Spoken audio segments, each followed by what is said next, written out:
두 번째 문제로 행렬 곱셈에 대해서 좀 살펴보겠습니다. 그 전에 몇 가지 관련된 문제를 한번 살펴보고자 합니다. 먼저 합, 1부터 n까지 합을 우리가 구하는 방법은 여러 가지가 있겠죠. 제일 효과적인 방법은 공식을 이용하는 겁니다. n 곱하기 n 플러스 1 나누기 2. 이게 가장 빠른 방법이 되겠죠. 근데 이런 합도 분할 정복을 할 수 있을까? 한번 생각을 해봅시다. 그러면 1부터 n까지 합은 이렇게 나눌 수 있습니다. 반까지 합과 나머지 반의 합.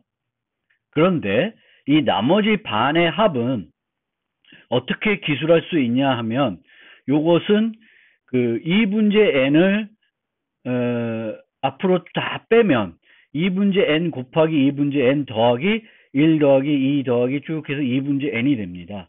따라서 썸의 n은 2 곱하기 썸 2분의 n 2분의 n의 썸이죠. 더하기 4분의 n 제곱이 됩니다. 그러니까 이런 방법을 이용해서 우리가 합도 재기적으로 분할 정복을 통해서 구할 수가 있습니다. 그런데 여기서 이 공식이 성립하려면 n이 짝수일 때만 성립합니다. n이 짝수일 때. 그러면 n이 홀수일 때는 어떻게 해야 되냐? 이제 이런 문제도 보통 우리가 어떤 분할 정복할 때 짝수와 홀수일 수 있고 원래 크기가 짝수일 수도 있습니다. 또 나누다 보면 홀수로 나눠질 수도 있고요. 그래서 그런 경우에 우리가 짝수와 홀수를 동일하게 처리할 수 있는지 다르게 처리하는지에 따라서 알고리즘이 약간 바뀌어야 됩니다. 이 문제의 경우에는 sum n은 2 곱하기 sum의 요 식이 되기 위해서는 n이 짝수여야 됩니다. 그럼 n이 홀수일 때는 어떻게 하냐? 아주 간단합니다. sum n-1 더하기 n이 되는 거죠. 그래서 n-1에 대해서 제기적으로 부르고 거기다가 더하기 n을 하면 됩니다. 그래서 n이 짝수이면 요 식을 바로 적용하고 n이 홀수이면 sum n-1 더하기 n 이렇게 하면 됩니다. 그러면 이렇게 분할 정복을 했을 때 시간 복잡도는 어떻게 되냐? 일반적으로 덧셈을 하면 물론 아까 더 빠른 게 있다고 했죠. 그걸 제외하고 더 빠르게 그냥 1부터 쭉 더했다고 치면 n-1개의 합이 필요합니다. 분할 정복은 몇 개가 필요하냐? 로그 n번의 호출이 필요합니다. 계속 썸의 2분의 n으로 줄어들기 때문에 로그 n번 호출이 일어납니다. 그래서 원래는 n인데 로그 n에 할 수 있는 거죠. 물론 상수로 상수 시간에 할 수도 있습니다. 그런데 여기 로그 n번을 하면서 내부적으로 곱셈 2번, 나눗셈 2번이 이루어집니다. 곱셈은 2 곱하는 거, 여기 n 제곱하는 게 있고요. 나눗셈은 n을 2로 나누는 거, n 제곱을 4로 나누는 게 있습니다. 그런데 여기서 또 우리가 한 가지 짚고 넘어가야 되는 게 곱하기 2와 나누기 2는 일반 곱셈과 나눗셈으로 안 해도 됩니다. 즉 곱하기 2는 곱하기와 나누기 2는 우리가 이동 연산자 Shift 2 오른쪽 왼쪽으로 해서 빠르게 처리할 수도 있습니다. 어쨌든 실제 합은 이렇게 분할 정복하지 않지만 개념적으로는 우리가 이 분할 정복에 대해서 우리가 이렇게 생각해 볼 필요가 있습니다. 그러면 우리가 살펴보고자 하는 건 행렬의 곱셈인데 행렬의 거듭제곱은 어떻게 되냐? 행렬의 거듭제곱. 근데 행렬의 거듭제곱 하니까 또 너무 복잡하고요. 일반 수의 거듭제곱은 어떻게 하냐? 이제 이렇게 생각을 해보면 이거는 좀 여기에 나오는 스퀘어 앤 멀티플라이 기법은 분할 정복은 아닙니다. 분할 정복은 아닌데 이게 일반적으로 우리가 어떤 수를 거듭 제곱할 때 효과적으로 하는 방법으로 스퀘어 앤 멀티플라이라는 방법이 있습니다. 그래서 n의 m승은 기본적으로 n-1번 곱셈이 필요합니다. 근데 스퀘어 앤 멀티플라이 하게 되면 어떻게 하는 거냐면 3을 계속 거듭 제곱합니다. 53승이 되기 전까지 거듭 제곱을 해요. 그럼 3의 2승, 3의 4승, 3의 8승, 3의 16승, 3의 12승을 계산하게 됩니다.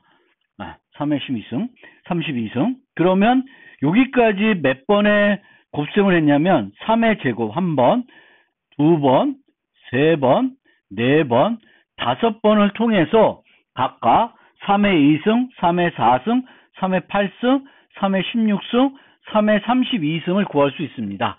그 다음에는 3의 53승은 요 구한 것들을 다 곱해주면 됩니다. 3의 32승, 3의 16승, 3의 4승, 3을 곱해주면 됩니다. 물론 3의 8승은 여기서는 필요 없는데 어쨌든 이 값들 구하려면 이게 구해야 되죠. 그래서 5번 3의 2승 하나, 둘, 셋, 넷, 다섯, 여섯, 일곱, 여덟. 8번의 곱셈을 하게 되면 3의 53승을 계산할 수 있습니다. 즉 52번보다는 원래 생각했던 n-1보다는 훨씬 효과적인 방법입니다. 행렬의 거듭 제곱도 비슷하게 계산을 할 수 있습니다. 물론 우리가 기계적으로 분할 정보 이렇게 반씩 나눠서 할 수도 있습니다. 그러면 이게 이런 식으로 되는 거죠. 이렇게 아까 봤던 그 곱셈, 덧셈과 마찬가지로 반씩 나눠서 거듭 제곱을 할 수도 있습니다. 물론 이렇게 하는 것보다는 스퀘어 멀티플라이 하는 게 더 효과적인 방법입니다. 근데 이 경우도 m이 홀수이면 이게 성립이 안 돼요. 그래서 이 경우에는 우리가 마찬가지로 m이 홀수면은 파워 a 17이다.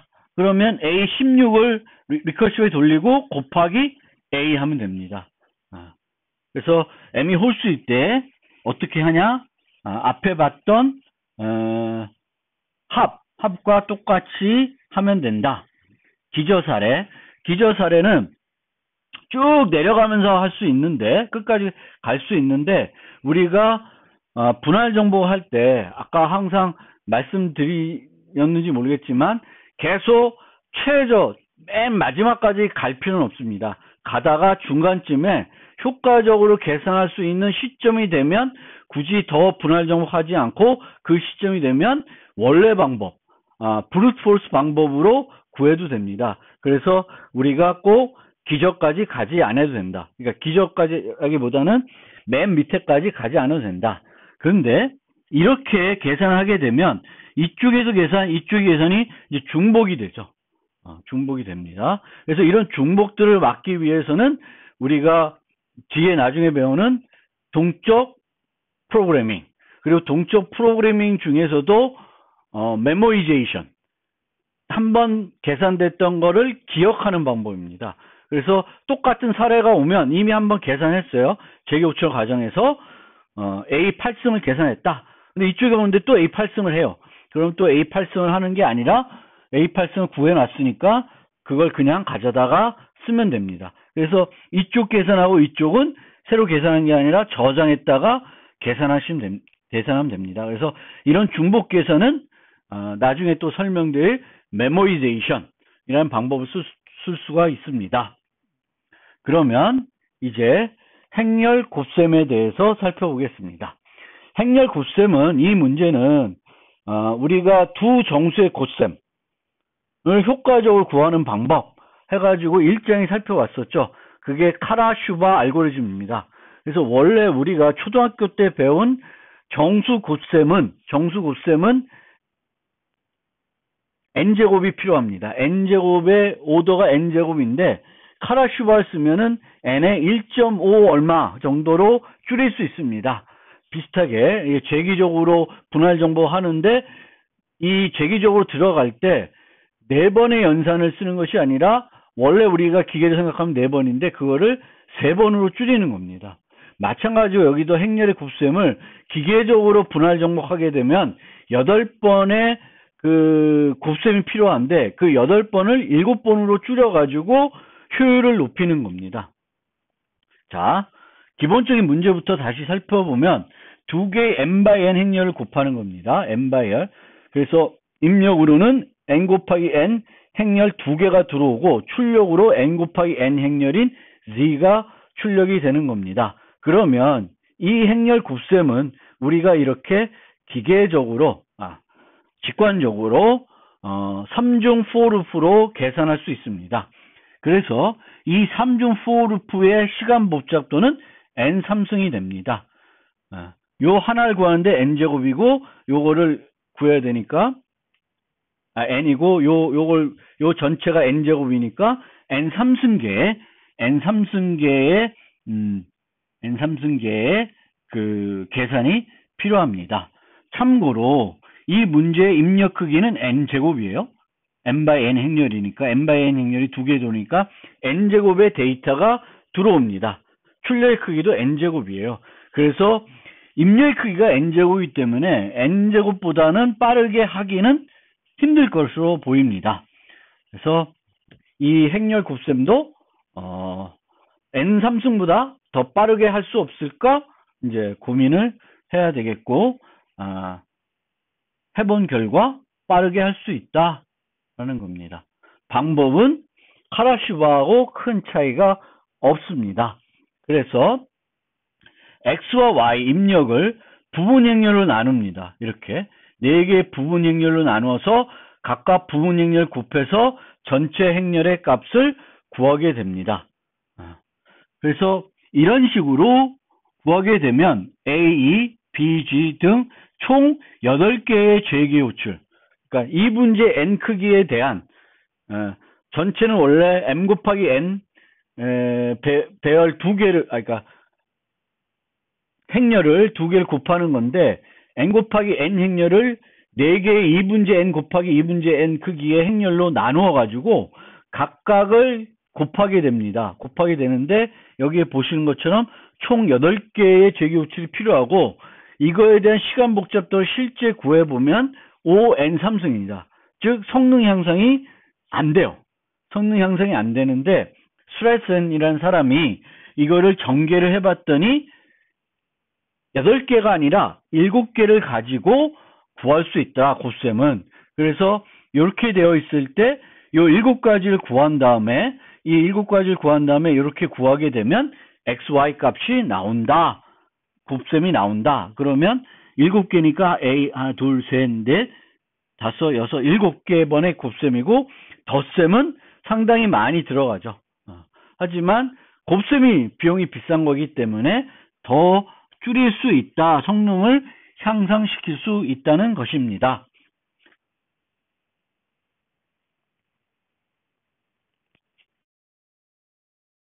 그런데 우리가 생각해 보면 8개를 7개로 줄였는데 얼마나 성능 향상을 가지고 올 건가? 여기에 대한 고민이 있을 거예요. 근데 이 고민은 이제 다음 노트에서 도사 정리라는 걸 배우면은 재기 알고리즘들의 성능을 아주 쉽게 구할 수 있습니다. 그리고 우리가 직관적으로 또 뭘 생각해 볼 수 있냐면은 8개가 7개로 줄었지만 이 7개로 줄어든 게 그냥 줄어드는 게 아니라 계속 재기되면서 계속 줄어드는 거죠. 처음에 7개고 그 7개가 7개. 그러니까 8개가 8개씩 줄어드는 것과 7개, 7개씩 줄어드는 거는 점점 그 곱셈의 양이 줄어들기 때문에 전체적으로 봤을 때는 훨씬 효과가 있습니다.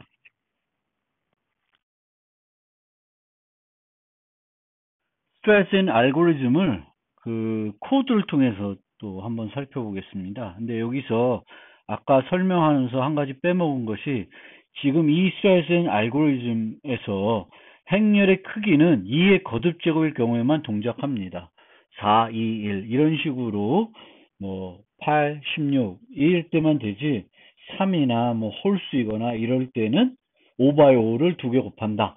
이럴 때는 지금 스트레센 행렬 곱셈을 그대로 적용할 수는 없습니다. 행렬의 크기가 2의 거듭 제곱이 아닐 때는 보통 많이 사용하는 방법은 나머지를 0으로 채워가지고 2의 거듭 제곱 행렬을 만든 다음에 곱셈을 하고 그 다음에 거기서 내가 필요한 부분을 취하게 됩니다. 그 부분까지 구현하기는 좀 번거로운 면이 있어서 지금 제시되는 코드는 2의 거듭제곱일 경우에만 동작합니다. 우선 요 처음에 적용됐던 요 코드는 multiply 요 코드는 그 일반적인 그냥 곱셈 알고리즘입니다. n 삼승. 네. 이거는 5n 3승 알고리즘입니다. 그 다음에 제가 만든 것이 이게 스트라센 알고리즘입니다. 스트라센 행렬 곱셈. 그래서 여기 가정은 xy가 같은 정방향 m 곱하기 n 행렬이고 m 곱하기 n 행렬이고 이 n의 크기가 2의 거듭제곱일 때만 성립합니다. 그래서 이 x와 y를 곱해서 그 결과를 z에 저장해서 z에 반환하는데 이게 이제 재교출이 종료된 시점이 n이 1일 때입니다. n이 1. n이 1일 때는 그냥 수가 하나밖에 없을 테니까 이런 식으로 구해서 리턴하면 되고요. 나머지 경우에는 이 8개, 그러니까 x는 a, b, c, d로 y는 e, f, g, h로 나누어져야 됩니다. 그래서 요만큼의 행렬을 준비하고 이 문제 n 크기의 행렬을 준비하고 거기다가 a, b, c, d, e, f, g에다가 x와 y를 복사한 다음에 스트라이젠 공식에 따라서 요 P1부터 P7을 구합니다. 요 구하는 것은 재기적으로 구하게 되겠습니다. 그 다음에 이 P1부터 P7을 이용해서 4개의 행렬을 구한 다음에 이 행렬을 이용해서 Z를 만들어 가서 리턴해 주시면 됩니다. 네, 이 코드는 또 자료실에 올려놓을 테니까 참고해 주시기 바랍니다.